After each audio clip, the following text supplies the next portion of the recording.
My name is Marcelo Blanco. I work with the Upland Police Department. I actually was born in Argentina. In early childhood, my parents moved to Spain, and from there we came to the United States, and I've been here since I was 8 years old.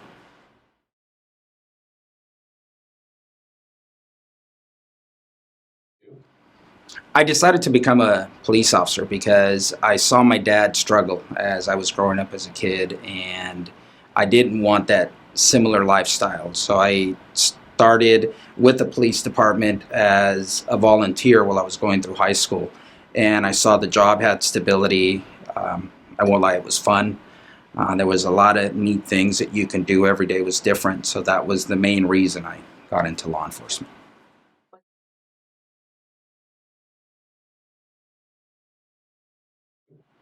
Did I find it difficult to become a police officer? Not really. I haven't been worked at the police department, been a cadet, and done various other activities at the police department or jobs. It was just a natural progression for me.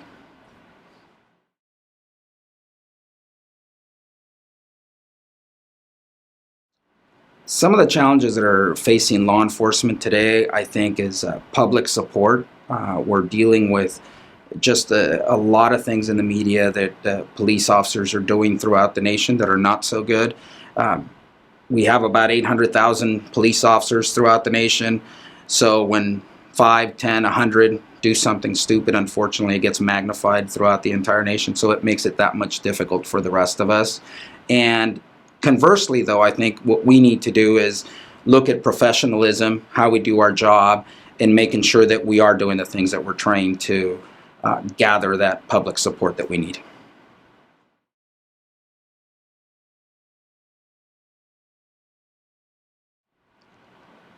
It's important to be part of PORAC because PORAC is that organization that's there representing police officers. They're trying to find, making sure that police officers are properly represented, making sure that legislation that gets pushed is not just knee-jerk reaction legislation, that there's actually merit to why it's being proposed and getting through the legislature and becoming law. So I think that is just the biggest part of PORAC is ensuring not just public safety, but what the police officers have to deal with.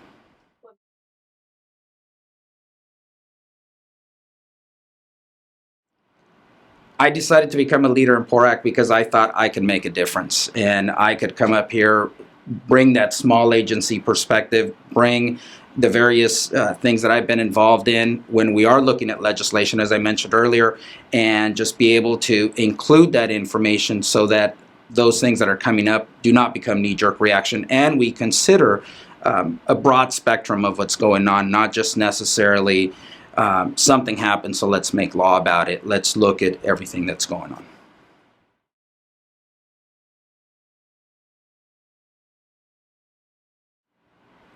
I'm proud to be a police officer because I can help people. The bottom line, when I got into law enforcement years ago, as you're going through an interview, as you're thinking, why do I want to do this job?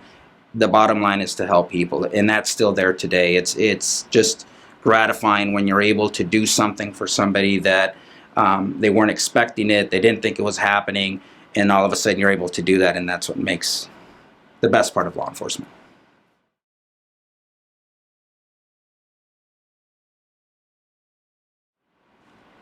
The advice I would give someone getting ready to start in law enforcement, I would definitely say go to school, do the best that you can in high school, get some college education behind you. I think right now critical thinking skills are what we need from officers. There's just so many things going on that they need to be able to analyze everything and make decisions quickly. And I think that going to school, higher education, is going to provide those critical thinking skills. The rest of it, you're going to learn from on-the-job training.